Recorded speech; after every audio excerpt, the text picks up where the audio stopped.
দুদিন নিরামিষ রান্না করেছি, তাই ছেলেদের আর নিরামিষ ভালো লাগছে না, তাই এখন তাদের জন্য আমাকে চিকেন বানাতে হবে। নিয়ে আসলাম চিকেন। আমি ড্রেসটা চেঞ্জ করে চলে এসেছি, এখন চিকেনটা পরিষ্কার করবো। কারণ আমি হাঁটতে গিয়েছিলাম, হাঁটার পথে নিয়ে এসেছিলাম চিকেনটা।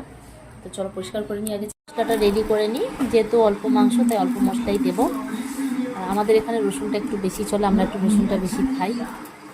সাথে এখানে এখন দেখছি ভূতের বই চলছে, তো অ্যাড হচ্ছে, তাই কার্টুন দেখছি। দেখো আরাম করে শুয়ে শুয়ে খাচ্ছে। তো একদম অল্প দিয়েছি, কারণ রাত্রিবেলা তো বেশি স্পাইসি করবো না।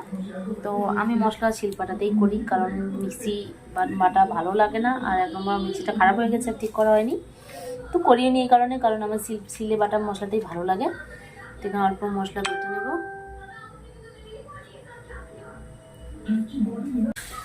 জিরে গুঁড়োটা শেষ হয়ে গেছে, তাই অল্প বেটে নেব। তো আমি মাংস বসিয়ে দিয়েছি। ওদিকে মাংস হতে হতে আমি আটাটা মাখিয়ে রেখে দিলাম, একটুখানি থাক, তাহলে রুটিটা নরম হবে। তো আমার চিকেনটাও মোটামুটি হওয়ার দিকে প্রায়। চিকেনটা কষা কষা বানাবো, যেহেতু রুটি হবে সেহেতু ঝোল হবে না, আর চিকেনের ঝোল ভালোও লাগে না। এখানে রুটিটা যেন দেখা যায়।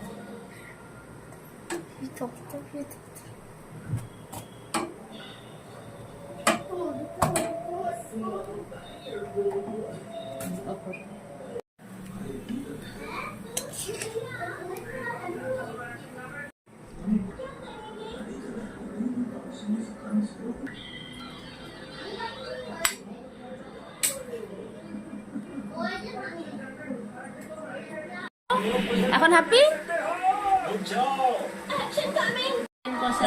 কমপ্লিট। এখন আমরা খাওয়া দাওয়া করবো। চলো তোমরা সবাই ভালো থেকো, আর ভিডিওটা ভালো লাগলে লাইক কমেন্ট শেয়ার করে দিও। চলো টাটা, গুড নাইট।